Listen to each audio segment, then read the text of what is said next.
Everyone's heard about the bustling metropolis of London with all of its famous sights and big crowds. But just a few hours north, the city of Manchester offers an exciting array of opportunities without all the mega city hustle and bustle. Today we're going to give you an overview of the lively and historic city of Manchester, England.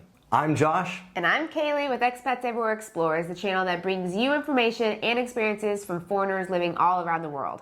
Manchester is a city with a long and fascinating history that has become known for its textile industry, multiculturalism, and vibrant art scene. With its wide variety of museums, music festivals, Chinese New Year celebrations, Christmas markets, and even Halloween zombie parades, this city never seems to run out of things to do or occasions to celebrate.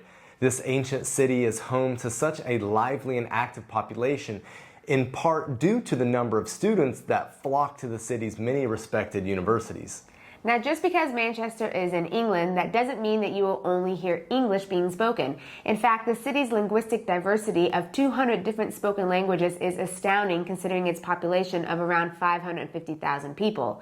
About half of the population here speaks multiple languages, and multilingual employees are in demand.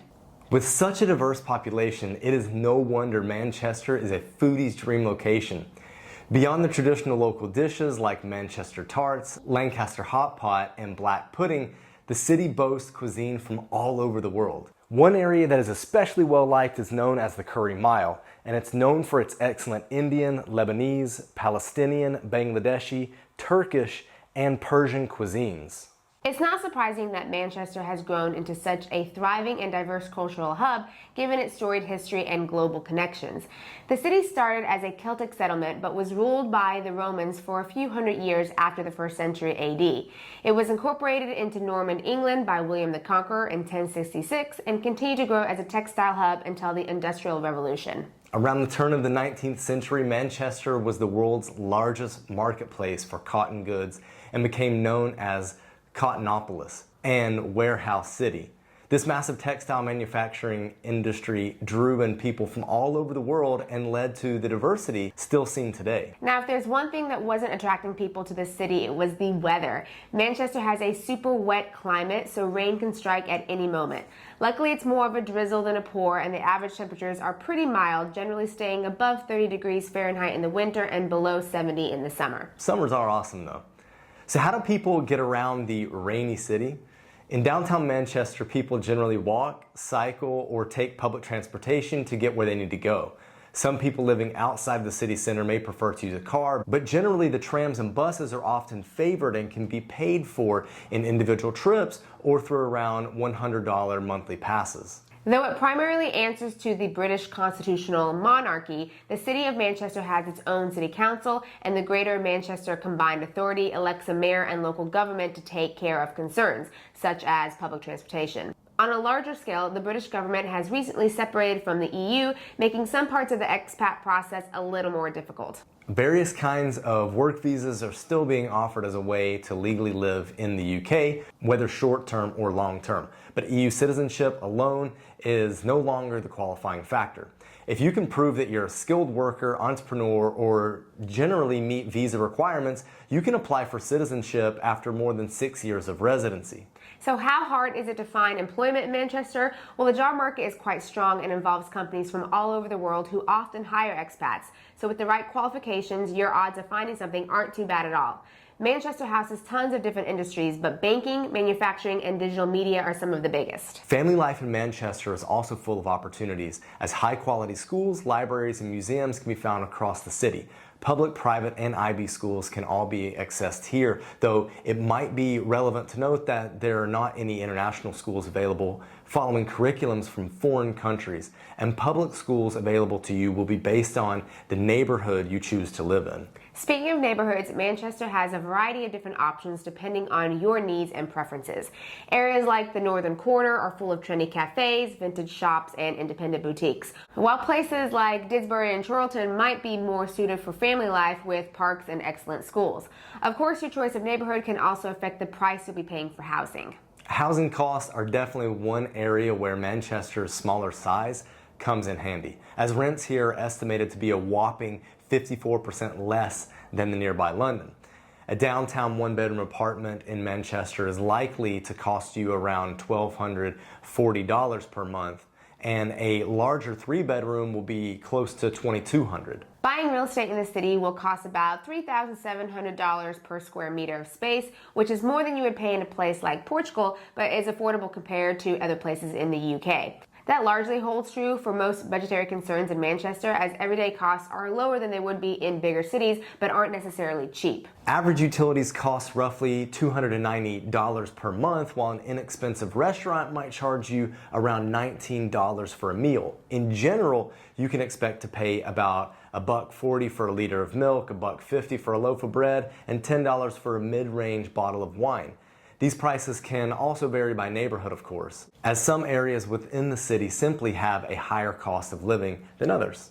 One cost that does stay quite low in the UK is medical insurance, as the National Health Service, or NHS, is free to all citizens, and expats pay an annual $800 immigration surcharge.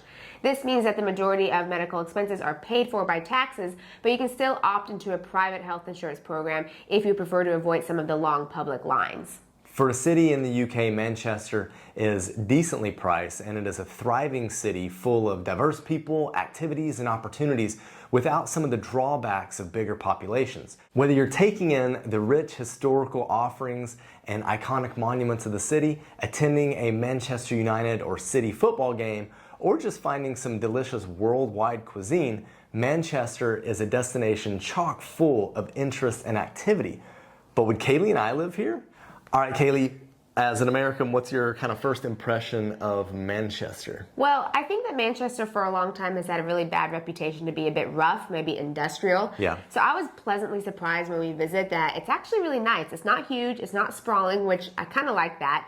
And I think they do a really good job with their infrastructure, their parks, and just making it feel kind of comfortable, I guess. What do you think? Okay, so you hit on something really important there.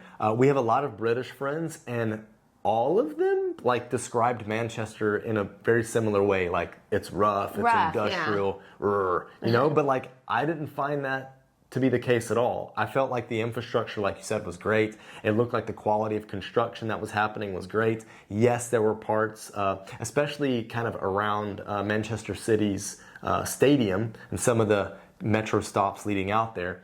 Yeah, they looked a bit rougher, but I mean, a city that has an industrial past like Manchester's is going to have that. It's going to have areas that were at one time developed in a certain way, and over time it's going to get fixed up, even those areas, right? Right, and I think that sometimes something that's more industrial, the architecture nowadays makes it seem a little rougher, right? Just because of the way that it, like you're saying, that it was built. But it seems like they're doing a lot of renovations, they're changing things up. Some of the little places that were like maybe brick are cute little boutiques now, so where it could have looked rough before, they're making a really big effort to make it look nice, in some places quaint, I guess, but I really liked it. Walking around felt very comfortable. Yeah, okay, so one caveat to this, and one thing that I guess surprised me, the caveat is that we were there during a warmer time period, right? Yes. So the weather was nice. We didn't get the rain that is traditionally there. I mean, like when we're watching Manchester United and Man City on TV, we see that it's pouring. But while we were there, it was beautiful weather. Great weather. Now, so that was surprising in a way, and I wanted to caveat that for you. So the weather could be dodgy. We didn't experience it. It was great. The thing that struck me to be odd is just how drunk people got. I was going to comment on that early. too. Yes. My goodness. People like to drink there. We've traveled to London countless times, and we did not see people barfing on the street in the afternoon at 7 No, o'clock, I mean, it was or even before. Earlier. Yeah. Sometimes it would be in the 5. afternoon. Yeah, 4 or 5 o'clock. There was already, and it's on the weekday too. And it's not like from the night before. It was, fresh. look fresh. Yeah. Okay. So people seem to drink a lot there. Yes. There was that, which heavy drinking culture, heavy getting drunk culture, I think you could say, yes. right? Because there are yes. other places, we live in Portugal, and it's common to have a drink at meals and such. So I guess you could say it's a drinking culture in that sense, but not so much like a getting drunk culture. Yeah. Another thing is it was not super family friendly in the sense that they did have parks and playgrounds, which I really appreciate that. Great. But going into restaurants, felt a bit more a kid. kind of how it is in the U.S., where if it's after 7, it's like, why is this kid here? Like, they should be at home, or you should be at home, holed away, eating there. Whereas, you know, where we live now, it's not like that. So it was a bit of a mind shift there, thinking, okay, you can't just let her run around, you know, on the sidewalks and such. You got to keep her a little closer. It felt very much like we were back in the U.S. Yes, in that yeah, regard. and I think that is, again, a cultural thing from like the UK, the US. It's a bit shared less, culture. Yes, less family friendly compared to other places. So that was not as good. I thought they did a great job of making things kind of family friendly on the outside with the parks and playgrounds and such, but it was a bit like in places was a little more uncomfortable. Yeah, we told you about the food kind of scene there. Wow, the food was phenomenal. So going there from living in Portugal, having just kind of the abundance of options was incredible. It was really nice, yeah. The prices, a little steep, but not outrageous. Right. Right? Yeah, not terrible. Well, just like we were talking about, it's not necessarily London prices or big city prices, capital city prices, because it is a little smaller, but it's also not cheap, I guess. One thing that I definitely noticed was the way I was treated when I was walking around with Valencia or Kalie versus when I was walking around filming on my own. I got looked at in a much more like skeptical or even aggressive way by other guys. So like when I was walking around with Valencia pushing the stroller, you know, I would take her out while Kalie was working. Basically I was invisible. People would look at her or like they wouldn't really pay me any mind. Yeah. Whereas I definitely felt as I was passing other dudes that I was like getting kind of sized up. Okay, so a little aggressive. That was weird. Yeah. That was very strange. A little more of an aggressive culture feel. Yep. Yeah. Like even more than I would feel in the States doing it, for sure. Okay. Yeah? So I think we're at that time where we ask each other if we would expat that. You want to explain what that is? Yeah, so when we ask each other, would you expat that? What we're asking is, would you want to move to that city or that country for a medium, let's say a medium term. So short term would be like 6 months, but a medium term would be a year, a couple years, but not long term, which is why we're saying, would you expat that? So would you expat I'm on the fence. I'm on the fence with this one. There were things that I liked, things that I didn't like. So I think overall, I would say I would not expat Manchester because the weather is a big thing. The rain, it doesn't get super cold, but the rain is a bit of a bummer. And then the maybe aggressive type feel that you had isn't great either, especially if I'm walking around by myself as a woman. But then the lack of family friendly feel. So I think in this stage of life right now, I'm on the fence. I think I could live there, but I would say no, I would not expat that. And you? Yeah, well, that's a good point to say, like, I could live there. Okay, so being an Arsenal fan, I think it would be tragic living in Manchester. That's the only reason? Because Arsenal's based in London, so I'd probably get beat up there more than they already want to beat me up as I walk around. So I think the thing is, Manchester is an awesome city, and I actually found myself really digging it. I want to go back. If I were to expat Manchester, I would have to go back one more visit when the weather is going to be blatantly bad. And see if you can handle it. To experience it, to see if I can handle it. And However, you have to answer yes or no. You can't just say well, possibly. no, the answer is no right now. No, okay. I'm going to put a pause on Manchester. Okay.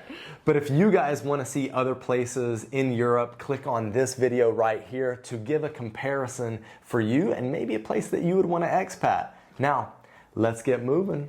Bye. Bye.